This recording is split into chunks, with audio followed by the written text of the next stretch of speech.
शिव भक्त कणप, आपने अपना नाम महान शिव भक्तों में अमर कर दिया। आप दोनों शिव भक्तों को नारद का सादर प्रणाम।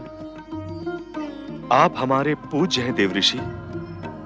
आप हमारे प्रणाम के अधिकारी हैं। नारद, इन शिव भक्तों की कथा तुमने सुनी और यह भी जाना कि भक्ति के कारण भक्त कहां तक पहुंच सकता है।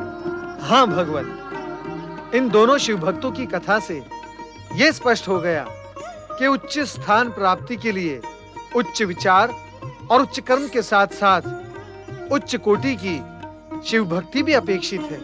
यदि तुम इस सत्य को स्वीकार करते हो तो नारद, अब यह तुम्हारा नैतिक कर्तव्य है कि तुम संपूर्ण जगत को यह संदेश दो कि सच्ची भक्ति से भक्त समस्त कष्टों का निवारण करके जन्म मरण के बंधनों से मुक्त हो जाता है। भगवान, नारद और करता भी क्या, सारा जीवन और समय प्राणियों को मुक्ति मार्ग का संदेश देने में ही व्यतीत हुआ है और भविष्य में भी यही क्रम चलता रहेगा। मैं तो चला आपका संदेश लेकर। नारायण नारायण। त्रिलोकीनाथ भगवान भोलेनाथ की जय। सर्वेश्वर शिव शंकर की जय। सर्वेश्वर शिव शंकर की कृपा से विनम्रता की मूर्ति कन्नप तथा वेणी को उच्च स्थान की प्राप्ति हुई। उन्हीं की इच्छा से अभिमानी का पतन भी होता है। जब अभिमानी का अभिमान उसके सिर पर चढ़कर बोलने लगता है तो उसकी गूंज अभिमानी के भविष्य को पतन की कालिमा से कलंकित कर देती है। ऐसी ही कथा है वत्स देश की राजकुमारी सुमति की, जो स्वयं को संसार के किसी भी पुरुष से श्रेष्ठ समझती है। वत्स देश का गौरव, विजय श्री से सुशोभित अद्वितीय वीरांगना युवराज सुमति की जय जय जय। पधारो युवराज सुमति। वत्स देश की राजसभा में आपका स्वागत है। हमें पूर्ण विश्वास है कि विदर्भ के कायर राजकुमार मरकतसेन को पराजित करके विदर्भ की राजधानी में आपने वत्स देश का ध्वज अवश्य फहरा दिया होगा। आपने हमें युवराज की उपाधि दान में नहीं दी है पिताश्री। उसे हमने अपनी वीरता और बाहुबल से प्राप्त किया है। विदर्भ तो क्या, आज पूरे आर्यवर्त में ऐसा कोई पुरुष योद्धा नहीं है जो हमसे टकराने का साहस कर सके। आज वत्स देश के युवराज सुमति का नाम सुनते ही बड़े बड़े वीरों के हृदय की धड़कनें बढ़ जाती है और उनका भय उन्हें कायरता की सीमा तक पहुंचा देता है। यही हाल विदर्भ के मरकतसेन का भी हुआ। हमारे प्रहारों की मार से वो रणभूमि छोड़कर दूर भाग खड़ा हुआ। हमें आप पर गर्व है युवराज। वत्स देश का बच्चा बच्चा हमारे इस गौरव में सहभागी है। बोलो, वीरों के वीर युवराज सुमति की जय जय जय। सभासदों, भगवान शिव ने हमें राजकुमार प्रदान नहीं किया, इसका हमें कोई दुख नहीं है, क्योंकि युवराज सुमति ने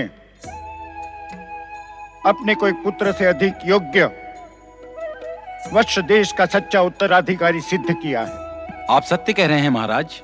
आप ये भी जानते हैं कि हमने किसी पुरुष को अपने से श्रेष्ठ कभी नहीं समझा, क्योंकि नारी यदि ठान ले तो वो पुरुष की शक्ति के अभिमान को एक क्षण में छिन्न भिन्न कर सकती है। हमने पुरुष पर नारी की श्रेष्ठता सिद्ध कर दी है। हमने ये भी सिद्ध कर दिया है कि युद्ध कौशल में हम किसी भी पुरुष से बढ़ चढ़कर हैं। जो भी पुरुष युवराज सुमति से टकराएगा वो चूर चूर हो जाएगा। महान योद्धा युवराज सुमति की जय जय। बंद करो, बंद करो ये जय जयकार। राजन,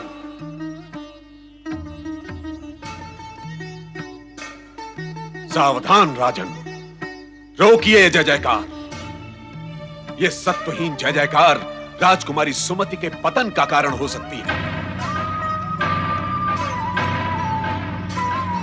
राजन, ये जय जयकार राजकुमारी के झूठे अभिमान को बढ़ावा देगी और ये उसे पतन की ओर ले जाएगी। राजगुरु धूर्जटी, ये क्या कह रहे हैं आप? लगता है राजगुरु धूर्जटी की बुद्धि भ्रमित हो गई है। हमारे किसी शत्रु ने इन्हें हमारे विरुद्ध भड़का दिया है। छोटे मुंह बड़ी बात न कर वाचाल राजकुमारी। शिव भक्त धूर्जटी की बुद्धि का लोहा सारा देश मानता है। अरे हमने ही तुझे कूटनीति और राजनीति के पाठ पढ़ाए हैं और तू ही हमारे अपमान पर उतर आई है। हमारी श्रेष्ठ बुद्धि को भ्रमित कहती है तू। हाँ हाँ राजगुरु धूर्जटी, आपकी बुद्धि भ्रमित ही नहीं पतित भी हो चुकी है। जो राजगुरु अपने ही राज्य के युवराज से ईर्ष्या करने लगे, उसी की राज्यसभा में उसको अपमानित करने लगे, तो समझ लेना चाहिए कि उसकी बुद्धि उसका साथ छोड़ चुकी है। अब आपकी बुद्धि ही नहीं, आपकी निष्ठा भी विश्वास के योग्य नहीं रही। आप जिसका नमक खा रहे हैं, उसी के विरुद्ध विश्वमन कर रहे हैं। सुमति, अपनी जिह्वा को वश में रख, अन्यथा परिणाम बहुत बुरा होगा। शांत हो जाइए राजगुरु, शांत हो जाइए। पुत्री, तुम संयम से काम लो। राजगुरु के विरुद्ध कुछ बोलना ठीक नहीं है। संयम तो इन्होंने तोड़ा है पिताश्री। आश्चर्य है, आप अपने युवराज का यह घोर अपमान सहन कैसे कर रहे हैं? मैं आपके स्थान पर होती तो अब तक धूर्जटी या तो बंदी बना दिए गए होते या फिर इनका शीश धड़ से अलग होकर राजसभा में लुढ़कता दिखाई देता। तेरे खड़ग से भयभीत होने वाले हम नहीं हैं सुमति। हमें अपने प्राणों से अधिक नीति, न्याय और सम्मान प्रिय हैं। तुझे अपनी झूठी वीरता को कलंकित करने की इतनी ही इच्छा है तो उठा अपना खड़ग और कर दे हमारा शीश धड़ से अलग। हम भी तेरे पतन की पराकाष्ठा देखना चाहते हैं। मेरे क्रोध को और ना भड़काओ धूर्जटी, इसी समय निकल जाओ यहाँ से।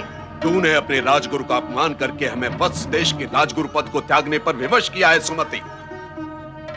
हम इसी समय महाराज भद्रसेन द्वारा प्रदत्त राजगुरु के पद को त्यागते हैं और आज के बाद हम इस राज्यसभा में झांकने भी नहीं आएंगे। महाराज भद्रसेन, सुमति को सिर पर चढ़ाकर आपने अपने सर्वनाश को निमंत्रित किया है। अपने जाने से पूर्व हम आपको सावधान करना अपना पावन कर्तव्य समझते हैं। पुरुष की वेशभूषा धारण करने मात्र से कोई स्त्री पुरुष नहीं बन जाती। जो स्त्री स्त्रियोचित लज्जा और मर्यादा का त्याग कर दे, वो अपने पिता और पति दोनों के कुल को कलंकित करती है।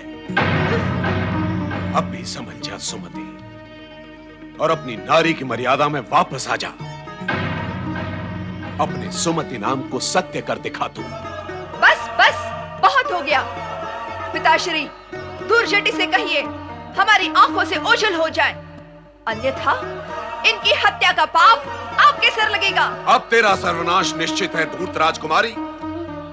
हम जा रहे हैं, सदा सदा के लिए इस राज्यसभा को त्याग कर।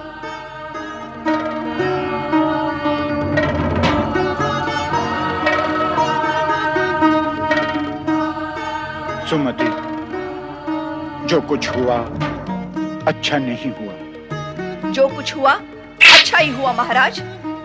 एक क्रोधी अभिमानी राजगुरु से आपकी राजसभा को मुक्ति मिली है। ये तो धूर्जटी का सौभाग्य है कि वो यहाँ से जीवित लौट गया।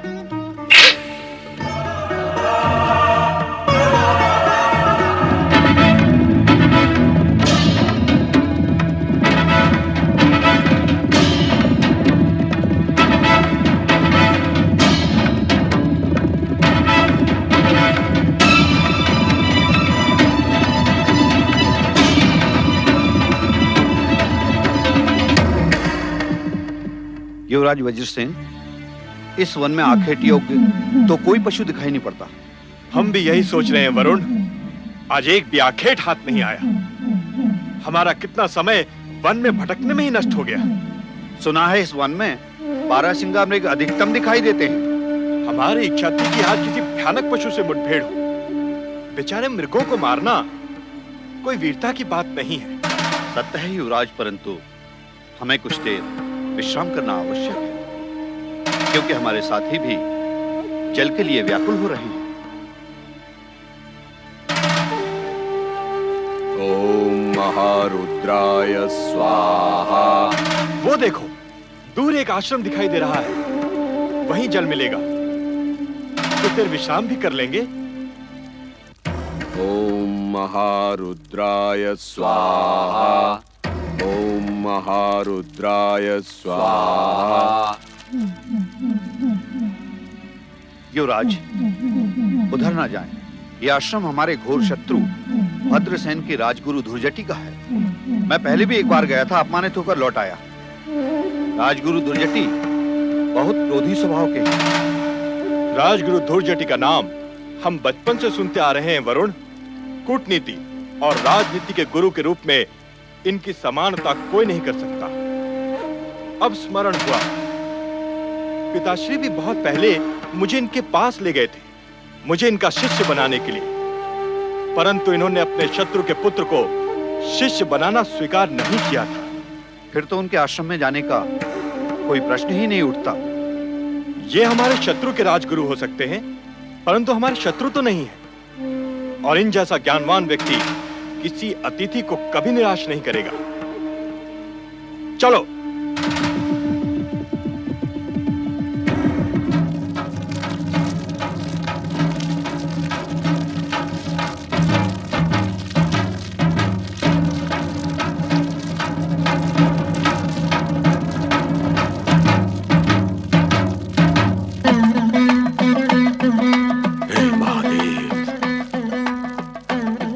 देवाधिदेव,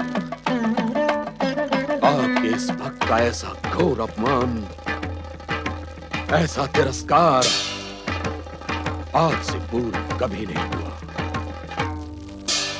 उस उत्कंठ राजकुमारी ने मर्यादा की सारी सीमाओं को लांघकर हमें मारने के लिए खड्ग उठा लिया।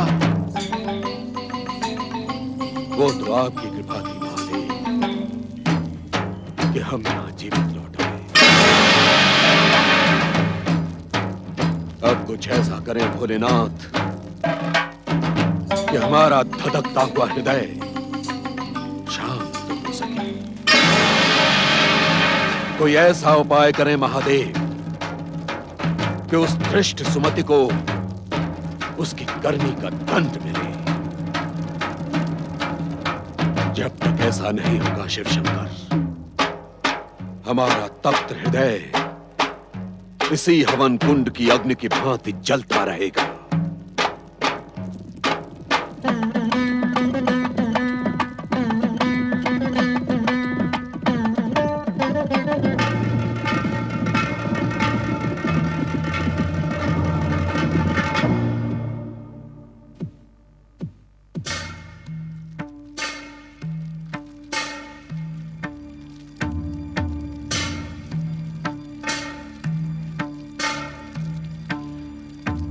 प्रणाम गुरुदेव। कौन हो तुम और किस उद्देश्य से यहाँ आए हो? कहीं तुम लोगों को वत्स देश की राजकुमारी सुमति ने तो यहाँ नहीं भेजा। गुरुदेव, संभवतः आपने मुझे पहचाना नहीं। कुछ समय पूर्व मैं अपने पिताश्री के साथ आपका शिष्य बनने आया था। आपकी स्मृति तीक्ष्ण है, आपकी बुद्धि का सभी सम्मान करते हैं। ऐसा हो ही नहीं सकता कि मैं आपकी स्मृति से ओझल हो जाऊं। कहीं तुम दशारण देश के महाराज चित्रांगद के पुत्र वज्रसेन तो नहीं हो? अर्थात तुम महाराज भद्रसेन के घोर शत्रु के पुत्र हो।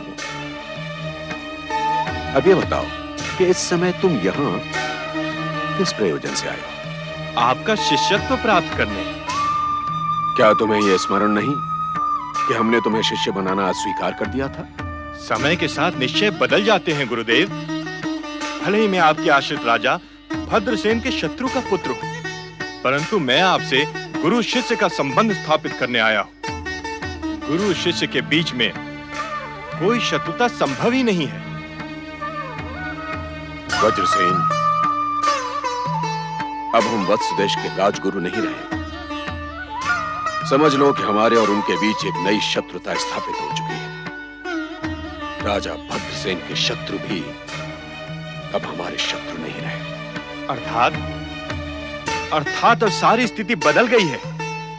अब मैं आपके शत्रु का पुत्र नहीं रहा। आपसे अधिक भला यह सत्य कौन जान सकता है कि शत्रु का शत्रु मित्र होता है। अब तो मुझे अपना शिष्य बनाने में आपको कोई बाधा नहीं होगी। वज्रसेन, तुम बार बार हमें गुरुदेव कहकर पुकार रहे हो। अब तो हमें तुम्हें अपना शिष्य बनाना ही होगा।